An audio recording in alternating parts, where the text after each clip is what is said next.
are the most connected generation in the history of the world.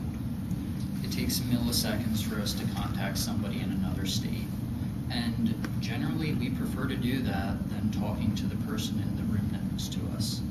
It's easier. Time magazine did a study that showed that there's 14 billion texts sent in 2000. It changed to 188 billion by 2010. So I've experienced this with friends.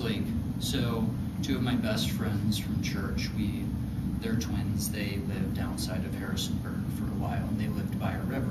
And I loved going to their house. It was amazing. We would go, we would swim in the river, we would do other stuff outside, and it was a lot of fun. But over time, we've started staying indoors and playing Xbox or watching movies. And what generally happens is we'll be playing and then we'll pause whatever game it is and text whoever.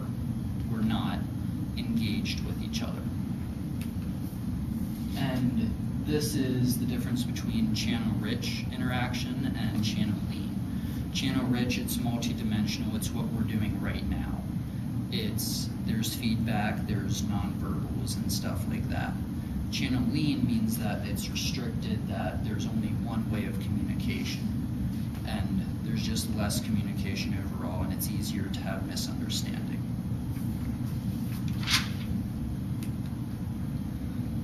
This problem is a problem we must address. We cannot lose our ability to communicate effectively because of our phones controlling our lives. We must find a way back to channel-rich methods, ones which allow us to interpret facial expressions and such.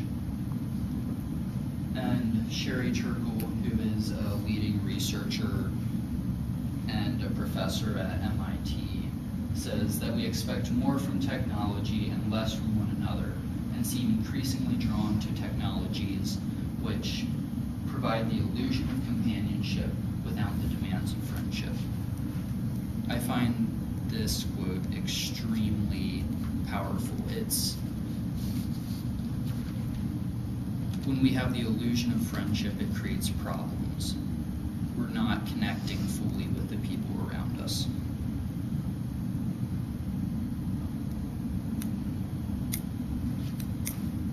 This speaks to a larger problem in society. We're growing disconnected, and this also represents a larger issue of inability to take the time to initiate conversation. What can we do? The problems may seem daunting, but I'm proposing that the solution, while hard, is very worthwhile. We must remember how to fully engage with the people around us and take interest in people we've normally ignored, while seeking out channel-rich environments and ways of communicating. Fully engage. By fully engaging with those around us, we build stronger friendships and social connections, and thereby feel less disconnected. According to Eric Klingenberg, it's the quality, not the quantity of social interaction that determines how lonely people will be. By interacting with people we don't normally, we begin to build a support network. You may not become best friends with them, but at least they feel more connected too.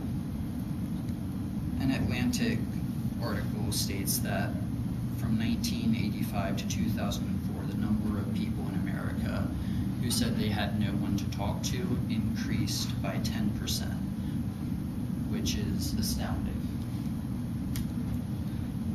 Texting is a channel-lean method. We use it because it's easy to communicate and we can control how we communicate.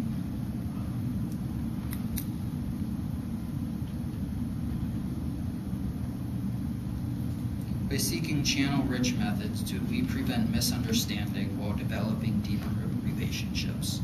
Because we aren't as restricted in the communication, Channel-rich allows deeper meaning and connection, though it is unpredictable. This makes us uncertain about it, but also means it has greater potential to convey meaning and to build relationships. By seeking out channel-rich ways of communicating, we'll connect better to people and develop stronger relationships. We must realize how our interactions, or lack thereof, impacts the community around us. Personally, I've noticed that I feel less connected to the people who I text constantly and more connected to the people who I talk to daily. Face-to-face interactions engage all 5 senses, which is what makes them so effective. We must be willing to give up some control in order to gain deeper meaning. Next time you're with friends, or especially when you're in a new group, put down your phone. Instead, I encourage you to take time to have a conversation with people, maybe about something philosophical or maybe something that's not really significant at all. It doesn't matter. Also, when you talk to someone across the country, don't text them. Try to call them, try to use Skype or FaceTime or something so that you have that deeper connection.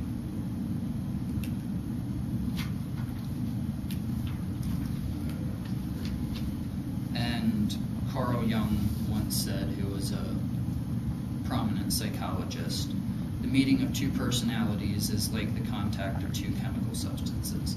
If there is any reaction, both are transformed.